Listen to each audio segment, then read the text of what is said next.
Now, not a week goes by without a comment on either the web forums or on Facebook regarding the use of watch winders. And with more watchmakers now featuring on YouTube, there's a growing campaign against their use, in my belief. Now, some would have you believe that you are causing additional wear and tear to your precious watch, shortening the time between services. But as watch collectors and enthusiasts, we're informed on such matters and so can choose our own path based on the information out there.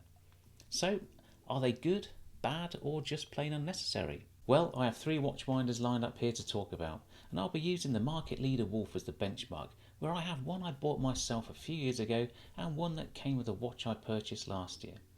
And then there's this budget unit from Mozsly that's been sent to me to see if spending more gets you more in the watch winding space, and if it's possible to get a good watch winder for under £100. Anyway, I'm Andy and welcome to the English Watch.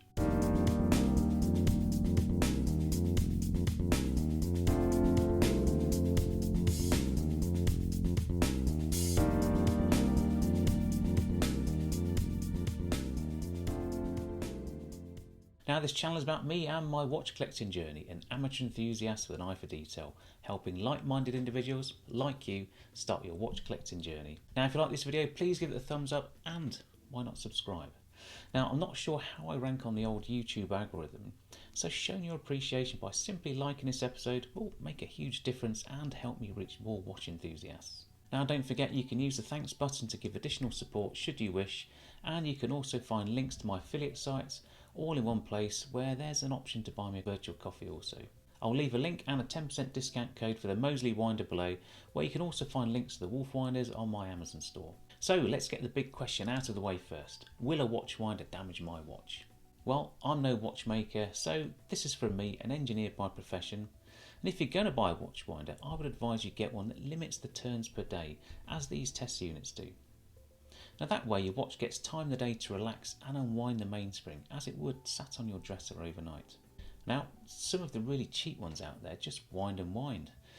And that puts unnecessary wear and tear through the mainspring barrel, as even though these modern watches have slipping clutches to prevent overwinding, this is still metal on metal action, and if the lubrication is old or dry, it will cause the barrel and spring to wear. So there's a few things I'd like to say. 1. Buy a good winder that limits the turns per day. 2. Make sure there is magnetic shielding on the motor to prevent magnetism of the watch. And finally, avoid putting vintage watches that haven't been serviced for a good few years into them. These should only really be used for your main everyday collection when they're in rotation or when you want a watch ready to go. Other good reasons to have a winder may be to keep a complication running, such as an annual calendar or a moon phase, as in my case.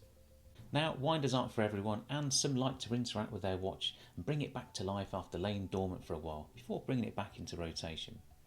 Now, this is particularly the case if you have a collection of manual wind watches where none of this is applicable anyway. But for me, they're also just cool little display units. You don't have to turn them on. Now, the first 2 winders I have are from Wolf, and Wolf are the market leader in this space. They've always offered me excellent customer service, responding to my needs quickly. Now, Wolf have a massive range of styles and colours to suit every need, but they are a pricey option. Now, both my units have black stitched vegan leather covers, and Wolf don't use real leather on any of their products. Both can run off a supplied mains adapter or batteries and come with a Wolf locking cuff, which makes fitting and removing a real doddle. Now, Wolf also sell a range of accessories, including a jump cable for powering multiple units and different cuff sizes to suit your wrist size. The third watch winder I have is from Mozsly, and this one has been sent to me for review. Now, you can buy this direct on their website or through Amazon, and this one retails hundreds of pounds less than the 2 Wolf units. So can this budget winder hold its own against the mighty Wolf? Let's find out. Now, a few years back I did a review of the Wolf Viceroy winder that I picked up on drop.com, and it was a bit of a steal. Now, this one retails for about £675 on the Wolf site, but I paid just over £200 if I remember. And that included shipping, duty and VAT from the USA. I was pretty chuffed. Now, price notwithstanding, I put this one at the premium end due to its feature set and price, where you have a locked 3-watch storage compartment to keep those other watch collections, and on the technology front, a delayed start to allow the watch to wind down before winding up again, plus the ability to change the number of turns from 300 to 1200 per day. Now, this unit also allows you to specify the direction of turning, i.e. clockwise or anti-clockwise or bidirectional. And as a package, this makes a nice 4-watch storage and winder combo. Now our next contender is also from Wolf, but in this instance is branded by Berries the Jewelers. Now this one came free with my JLC Master Ultra Thin Moon and has quite a lot going for it. Now this can also be bought as a Wolf Cub and retails for about £349. Now when this unit initially came, I found the Berries lettering on the top a little jarring. It's like buying a new car and the dealer putting that big sticker in the back window where you usually just want to rip it off.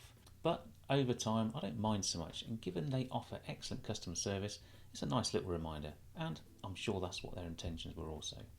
Now the Cub looks pretty simple but is also feature laden. It is exceptionally well made and finished with only an on-off switch at the back to get you going. Now this is a bi-directional winder, so should cater for any watch where some will only wind in one direction. So then we come on to the Mozsly winder. Now I've seen a few of these on Instagram and on Facebook posts, so appreciate they have a following amongst the budget offerings. Now this one retails on Amazon for just £75 or on their main site for $89. Now for some reason it won't convert to pounds sterling on their website, but assume you won't pay any more than you do on Amazon. And there's also a 10% code in the description if you do buy direct. Now Mozsly manufactures and ships from China, although there is a UK distribution centre to avoid that duty and VAT if shipping into the UK. This one is the Space Metal Silver version, but Mozsly also offer a variety of colours and finishes, as with the Wolf units. Now I chose this particular design as it reminds me of an old Pioneer hi-fi my dad used to have in the 80s, where there was this massive tuning knob on the front of this sleek brushed stainless fascia. Now these have a real retro tech vibe about them. But what do you get for nearly £300 less than the competition? Well, quite a lot actually. Firstly, this little unit is feature packed and aligns well with the Wolf Viceroy. It has single and bi-directional winding and a selection of turns per day from 650 to 1500. What this means is it will run for 5 minutes every hour if set to 900 turns per day and rest for about 55 minutes. And in a way this is equivalent to walking to make a cup of coffee and then sitting at a desk for an hour. So time to wind and then time to unwind. One of the other cool features this unit has is the ability to daisy chain multiple units together with the supplied fly lead using the power in and power out sockets. And this demonstrates ingenuity and attention to detail even at this end of the market. Now looking at the overall design, the metal outer is nicely finished with no obvious sharp edges. The glossy front panel fits well and looks reasonably upscale. To access the watch compartment you do need to unscrew the porthole style cover, which is easy enough, but not as easy as the Wolf hinged affair. Inside there's a well-made cushion that crushes down well for watches sized for my 6 3/4 inch wrists, but it's fair to say fitting and removing is not as slick as the Wolf cuff. It requires a bit more dexterity and fingernail action to grip the watch head and extract it. You also need to make sure that you push the watch sufficiently in to avoid catching the glass window. But it does come with a smaller cushion should you need it. Now this minor ergonomic issue aside, the switches on the back are pretty functional but won't win any design awards. But the motor is pretty quiet, if not as whisper quiet as the Wolf units. One thing to note, the Mozsly unit does spin a little quicker than the Wolf, although I'm not sure this has any scientific or engineering significance. So no different really to going for a brisk walk or a gentle amble. Now Mozsly rate this winder having anti-magnetic shielding, so shouldn't affect your watch being close to an electric motor for long periods. So is there a good reason to spend big on a winder, and should you get one anyway? Well, being a 3-winder family now, I kind of like having them around. It's nice to have a watch on display and watching it spin silently, it's like dynamic art. For me, I tend to put my Submariner in the winder if it's in my rotation, mainly over the weekend as it won't last Monday to Friday on a full wind. And that's if I choose to wear my Speedy for the weekend, for example. So how much to spend? Well, it's like asking how much to spend on a watch strap, isn't it? Some will want high-end gear to go with their expensive watch, others aren't so precious about spending on accessories, leaving that spare cash for the next purchase. But if you're looking for a winder at an affordable price, Mozsly is definitely worth your consideration. But if you can't get the AD to knock off the price of that free Wolf winder during the next purchase, either sell it or be satisfied you've actually got quite a nice bit of kit. Just make sure they don't try and give you one when you buy that manual wind Speedy. That really is a wind up. Anyway, if you like this video, please give it a thumbs up. Subscribing would also be pretty cool. I'll leave a link for the discount code for the Mozsly winder below, where you'll also find links to the Wolf units in my Amazon store. Hope you enjoyed this, I'm Andy, this has been the English Watch. Take care and I'll see you soon. Bye for now.